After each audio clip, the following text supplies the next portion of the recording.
പഠിക്കാറോ എഴുതൂല്ലാത്ത നീ ഇതെന്താണ് ഈ രാവിലെ തൊട്ടി കുത്തി കുറിക്കണത്?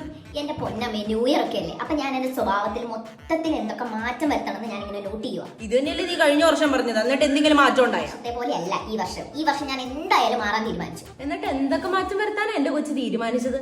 മാറ്റം വരുത്താൻ പോകുന്നേരം ആദ്യത്തത്, ഫോൺ യൂസ് ഞാൻ കുറയ്ക്കും.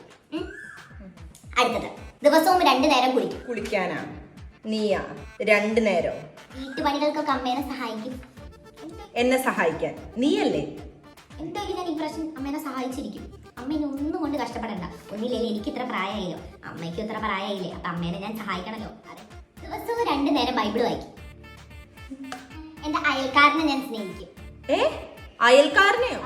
അമ്മ, അത് നമ്മൾ ഈ ബൈബിളിൽ പറഞ്ഞിട്ടുണ്ടല്ലോ, നമ്മൾ നമ്മുടെ അയൽക്കാരെ സ്നേഹിക്കണമെന്ന്. അതാ. കുറച്ച് കാര്യങ്ങളും കൂടെ നോട്ട് ചെയ്യാനുണ്ട്. ഞാൻ അതും കൂടെ ഒന്ന് നോട്ട് ചെയ്യട്ടെ. എന്നിട്ട് നാളെ തൊട്ട് എന്തിൽ വരുന്ന മാറ്റം അമ്മ കണ്ടോ, അമ്മ ഞെട്ടും. എന്തൊക്കെയാണെങ്കിലും ഈ വർഷമെങ്കിലും ഒന്ന് നന്നായാൽ മതിയായിരുന്നു. ഒന്ന് രക്ഷപ്പെട്ട് കണ്ടാ മതി.